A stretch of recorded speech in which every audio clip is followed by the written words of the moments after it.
История учите ли? Да. Кой е Левски, например? Знаеш ли? Левски кой? Левски? Да. Ама ти си от Левски, ама кой е Левски? Сините, Гонзо. Твоя герой е Тони Стораро. Да. Един е Тони Стораро, а другия е Гонзо. Левски. Само сините. Само сините.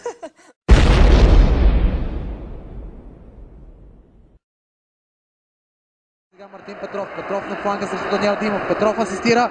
Удар и това е 3-1 за ЦСКА. Край на спора в този матч.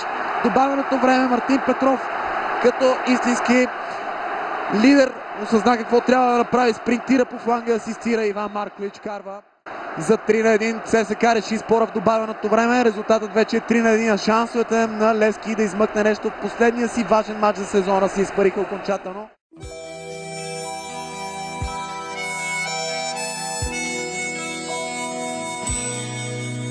Тишината вали в прозореца, като бяла надежда до мен. И сред толкова Топката е в наказателното поле. Асистенция за Косакой. Това е 1-0 за ЦСКА. Червените победят в 58-та минута след гол на Марко Косакой и на решаващ принос строй се на човека, който го видя в тази позиция. От нищото на по-поред наказателното поле. Шанс за ЦСКА и това е 2-1 за червените. 86-та минута Иван Стоянов прави резултата.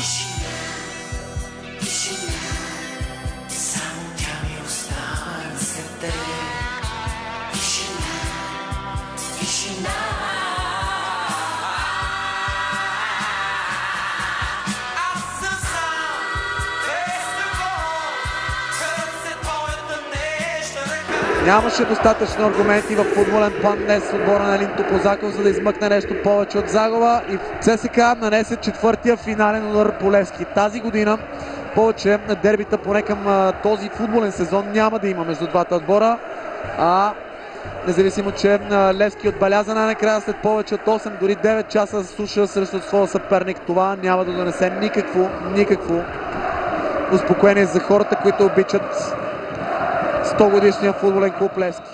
Има и такива моменти. Не знам, за мен има нещо, което в Левски за специално 100 годишната има някаква, не знам дали е магия, но нещо не е както трябва. В смисъл, днеска дори вкарахме гол, изравнихме, но мисля, че тогава беше момента да настъпиме, да направим така обрата, но не знам, нещо има изцяло за Левски тази година. Явно никой не иска Левски да има успехи.